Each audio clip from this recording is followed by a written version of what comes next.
Alors dans cette vidéo, nous allons faire l'activité 3 du chapitre 14 sur les statistiques. Églantine est scolarisée dans une cité scolaire composée d'un collège, d'un lycée et d'une section de BTS. Elle veut comparer l'âge de ses camarades avec ceux du lycée voisin. Donc elle trouve sur le site internet de l'Éducation nationale que dans l'autre lycée, l'âge moyen est de 15,9 ans et que l'âge médian est de 16 ans. Donc là, moyenne d'âge et médiane coïncident. À la première question, on donne un tableau qui représente l'âge des élèves de la cité scolaire d'Églantine. Avec la calculatrice, on souhaite déterminer la moyenne et la médiane de cette série afin de comparer l'âge des élèves des deux établissements. Alors en rentrant ces données dans la calculatrice, donc l'âge des élèves dans la première colonne et l'effectif dans la deuxième, en réglant tout ce qu'il faut et les paramètres correctement, on va trouver que la moyenne sera égale, donc x bar, à peu près égale à 15,9. Voilà, donc la même chose que dans l'autre lycée. Et la médiane, elle, sera égale à 16 ans aussi. Donc les mêmes valeurs. Donc les mêmes valeurs que dans l'autre lycée. Donc à la question 2, eh bien, on n'est pas satisfait de cette comparaison apportée par les deux indicateurs vu qu'on trouve la même chose. On trouve la même valeur de moyenne et on trouve la même valeur de médiane. Donc sur le site, on trouve un autre indicateur, on trouve l'indicateur qui est l'écart interquartile qui vaut 2 ans dans l'autre lycée. Alors regardons le schéma qui est donné ici. Donc on a représenté sur une frise donc la valeur minimale donc d'une série, la valeur maximale ici. Au milieu, la médiane donc coupe la série en deux. Donc d'un côté, on a au moins 50% des valeurs de la série, et de l'autre côté de la médiane, à droite, on aura au moins 50% des valeurs aussi. Ce qu'on appelle donc les quartiles, donc Q1 et Q3, eh bien ce sont des indicateurs qui vont couper la série en quarts. Donc ici, on voit que entre le minimum de la série et le premier quartile, eh bien on a au minimum 25% des valeurs de la série. Et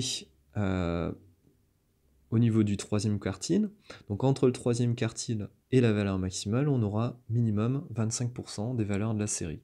Ce qui fait qu'ici en rouge, du minimum jusqu'au troisième quartile, on aura au moins 75%, c'est-à-dire 3/4 des valeurs de la série. Voilà. Ensuite, on a les définitions suivantes. On a que l'écart interquartile, c'est la différence entre Q3 et Q1. Et ce qu'on appelle l'intervalle interquartile, c'est l'intervalle Q1, Q3. Et on a la propriété suivante. On a que au moins 50% des valeurs de la série eh bien, sont comprises dans l'intervalle interquartile. Donc on va représenter ici. Voilà. Donc ici, on a au moins 50% des valeurs de la série qui vont se trouver dans cet intervalle. Donc petit a, à l'aide de la calculatrice, on peut déterminer les premiers et troisième quartiles dans la cité scolaire d'Églantine. Eh bien, on a juste à reprendre ce qu'on avait trouvé précédemment. On reprend la liste de choses trouvées. Donc on trouve Q1 égale à 14. On trouve Q3 donc égal à 18. De ça, on peut déduire l'écart interquartile donc dans la cité scolaire d'Églantine.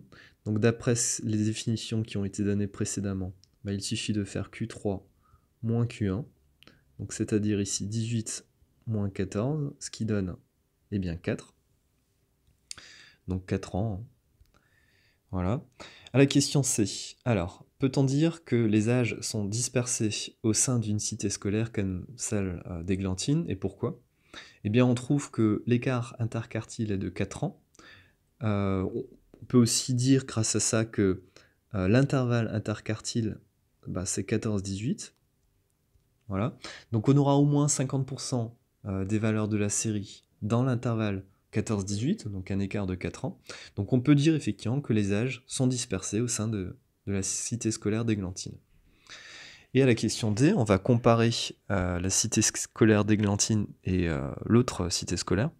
Donc au vu de la différence entre les valeurs des écarts interquartiles des deux établissements, commente la dispersion des âges des élèves de l'établissement voisin. Alors, dans l'établissement voisin, on avait vu dans l'énoncé que l'écart interquartile est égal à 2 ans. Donc il est moins important cet écart interquartile que dans la cité scolaire d'Églantine. Donc dans l'autre cité scolaire, eh bien l'écart interquartile est moins important, donc ça veut dire que eh bien, les âges sont plus rapprochés, et donc les âges des élèves de l'établissement voisin seront moins dispersés. Donc c'est ça ce qu'on pourrait dire. Et enfin, comme bilan, qu'indique la valeur de l'écart interquartile?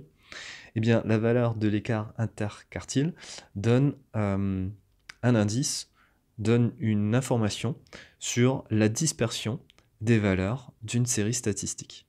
Donc c'est par exemple sur cet écart interquartile eh bien, qu'on va pouvoir justement distinguer ces deux séries qui ont la même moyenne, la même médiane, mais par contre des âges plus dispersés grâce justement au calcul de cet écart.